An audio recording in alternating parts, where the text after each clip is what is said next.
As we look around the world today, we see many protests about Black Lives Matter, about equal rights, about racism, just about everything that's going wrong in our world. Wouldn't it make sense to make sure that those in clothing factories have the same rights? We're all human, correct? According to an article written by War on Want, garment workers earn 3,000 taka a month, far below what is considered a living wage, calculated at 5,000 taka a month. These people are not getting paid for what they're doing. They are doing hard labor, and factory workers are not getting paid good. Lack of workers' rights has dissuaded me from getting involved in factories. Clothing has a direct impact on all of us. We all wear clothing from one point or another in our lives.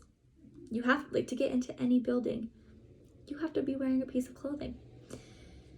My objective today is to explain why factory workers' rights should be equalized. I will be talking about why this is an issue, explain what causes this issue, and what we can do to fix this issue. One of the biggest problems with not having the correct workplace rights is that it creates poor living situations for these workers, which creates more poverty for the world. They're working hard, long hours, and they're not getting paid enough, so then they can't afford houses or cars or insurance, and then they live on the streets, and poverty just keeps stacking up and stacking up. This is my UVU ID card.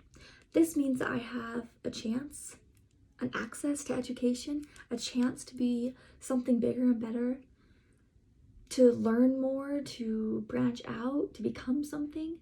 This is what education means.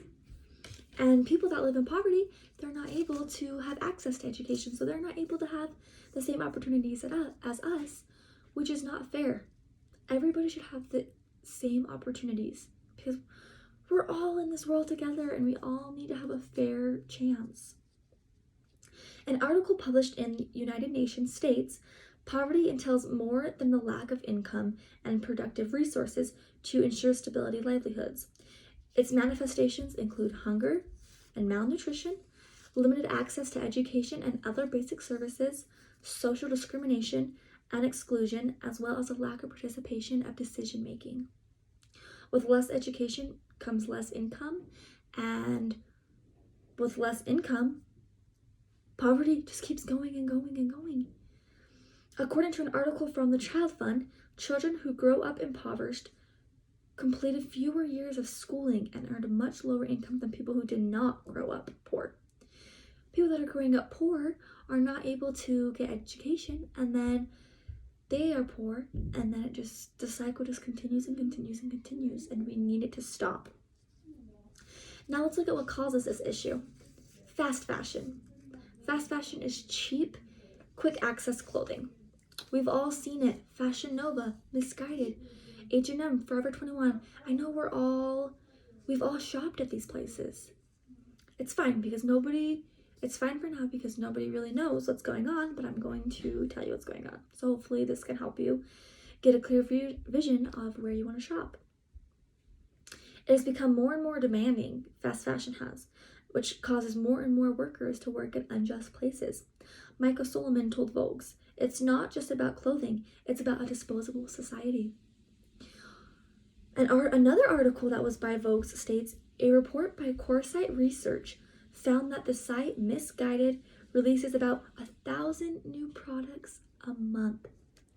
And Fashion Nova's CEO has said that it launches about 600 to 900 new styles a week.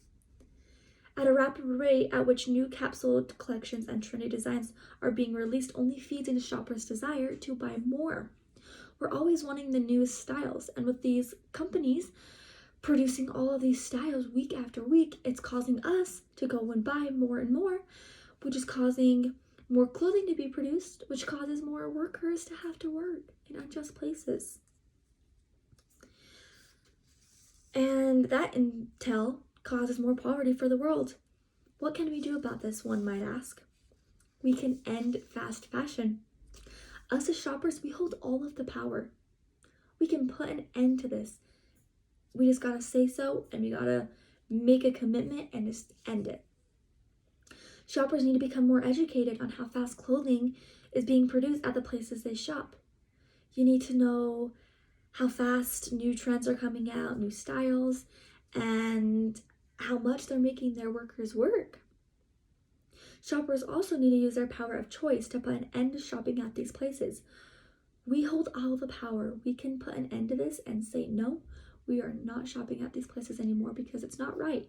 It is not good to the people that are working so hard to make the clothing. Human rights are more important than cute, cheap clothing. I promise you, they're more important. Not having the correct rights in a workplace affect the whole world because it leads to poverty, and that starts a whole new chain that just keeps recycling and recycling and recycling. Therefore, human rights are essential to putting an end to poverty. All shoppers need to use the great power of free agency to stop giving these stores business to end poverty. If you keep giving them business, then they can't keep having their workers work harsh hours. And this can hopefully be a small step towards ending poverty.